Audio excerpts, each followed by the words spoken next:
Hi guys, check out this big scout knife right here.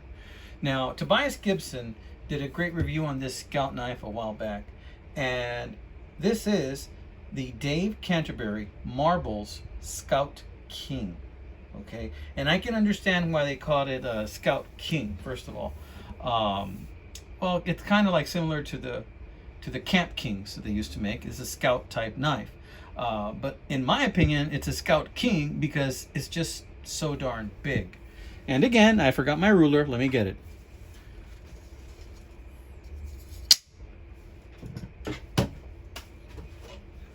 Got my scale too. So without using the bail, this thing is 4¼ inches long closed. So 4¼ inches long closed for a scout knife is really no joke. That's a pretty big scout knife. But one of the things about this scout knife that Tobias talked about was this can opener right here. Now let's close this knife just so you can see what I'm talking about here. See how pronounced that can opener is right there? See how it sticks out further than any of the other blades? It almost makes you feel as though this is not a scout knife that has a can opener in it. It makes you feel like this is a can opener that also has a knife in it and a screwdriver in it and a cap lifter. It makes you think that this is the primary tool because it sticks out so far. In fact, it sticks out so far that you can even see some of the gap right there in the can opener. Now, look at that hawk bill. It goes further than the bottom part right here that grips the lip of the can right there, the rim of the can. So I don't know if that was intentional or if that was a design, but then I asked myself, proportionally, because of the size of the scout knife, maybe it just looks bigger because it's proportionally bigger, trying to give this thing the benefit of the doubt. So I said, let me compare it with another scout knife in regards to size, right? And I brought this other knife as a comparison. You guys saw me do a quick post on this one when I found this a couple of weeks ago at an antique store. And I'm going to do a review on this one later. This is weird because it's got a piece of metal going through this belt sheath right here. But this is an old Camillus that I think is from late 40s, early 50s. So let's take a look at what this Camillus looks like if you look at it profile-wise. Now, profile-wise, you can see that, and mind you, this probably has some wear in the main blade and some wear in the can opener, but this can opener is complete right here. Yeah, this can opener looks pretty complete. So notice how the can opener in this Camillus, if you look at it through this profile, still sticks out a little bit bigger than the main blade. And see how the nail nick is a little hidden there. Now let's take a look at the Camp King for perspective. And that's bigger, longer right there. And let's just take a look at that section. Blades are bigger. See how it still sticks out a little bit. So proportionally, I can tell that there's still a little bit more meat sticking out in the Camp King than in this Camillus scout knife. Proportionally, even though it does stick out, it seems like it sticks out a wee bit more than it would the other knife. And you can see there's a little bit more meat here in the middle. So I have to ask myself, is it just a design flaw? Does that can opener even frickin' work? So the first thing I did was I needed to check to see if the can opener works. So let's see if it works, guys.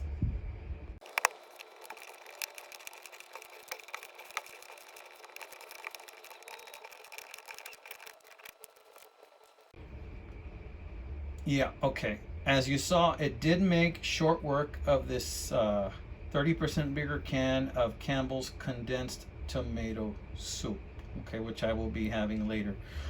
It did make short work of that guy. So yes, the can opener works, okay? The can opener works, and it works like it should. So no real issues there. It did grab the bottom of the rim, the bottom of the outside of the rim, really well. In order for it to work, this bottom piece has to tip in a little bit so that it can grab the bottom of the rim, and it did do that. This is kind of smooth, and I thought for a minute there that it wouldn't do it, but it really did it, and it didn't have an issue with it. So then let's look at the other blades before I talk any further about this. Here's the main blade. It's got kind of like a spear tip blade. Ample nail nick. Dave Canterbury, some type of printing there.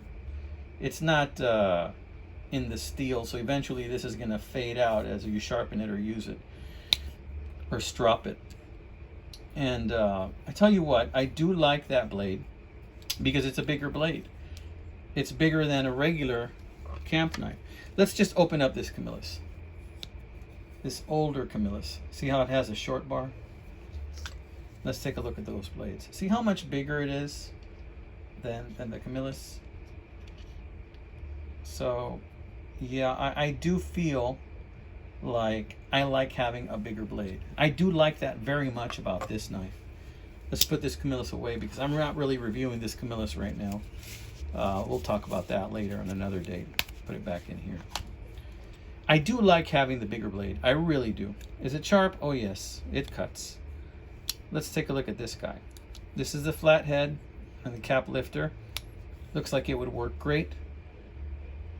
Comes down to a narrow enough section there that you could use it for its intended purpose, to unscrew a flathead screw. So yeah, that looks like it works fantastic as well. This right here, I mentioned in the last video, I absolutely despise. This feels so flimsy to me. You can even see there's a gap there from one end to the other. I really dislike that. Looking this tiny little rivet, if I push this hard enough, it almost looks like that rivet will pop off. I don't know if there's a little rod in there that goes all the way through. I would guess not. But even if it did, I would not put all of my trust in this by hanging it from my backpack or something that at the end of a hiking trip I would still have my knife. So I'm not too confident on this guy. In fact, part of me says, well, maybe I should take it off. But I don't know. I may not do that.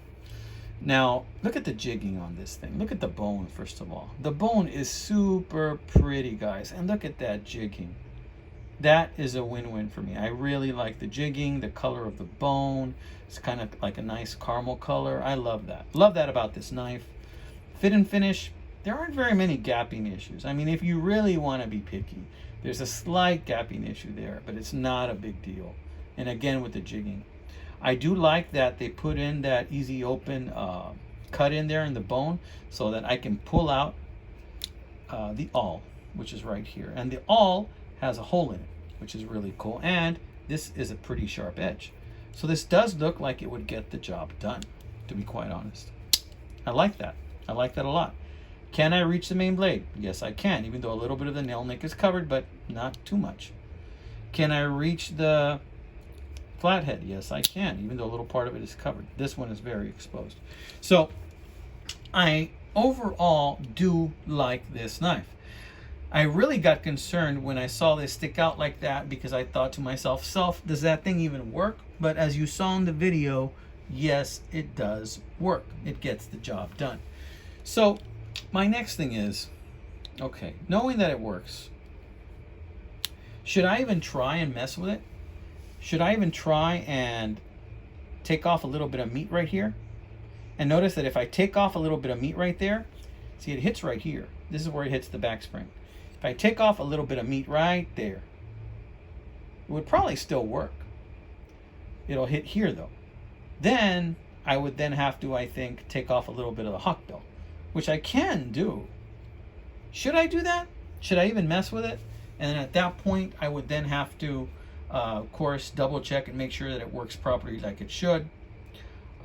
Would it affect the function of it? I don't know, guys. That's a question I'm posing to you guys. Do you think I should leave it as is? Or do you think I should take a little bit of meat off it right here?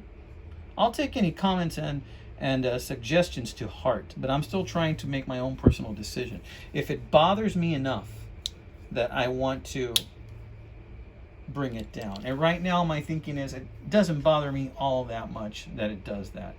It looks kind of ridiculous because it's so darn big, but it doesn't bother me all that much. I think the benefits and the aesthetic beauty in the scales, the jigging, I think far outweigh this.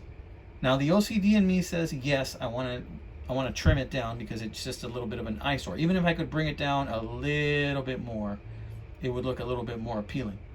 So the OCD in me says yes. The other OCD in me says, oh my gosh, look at this giant useless piece of metal right here.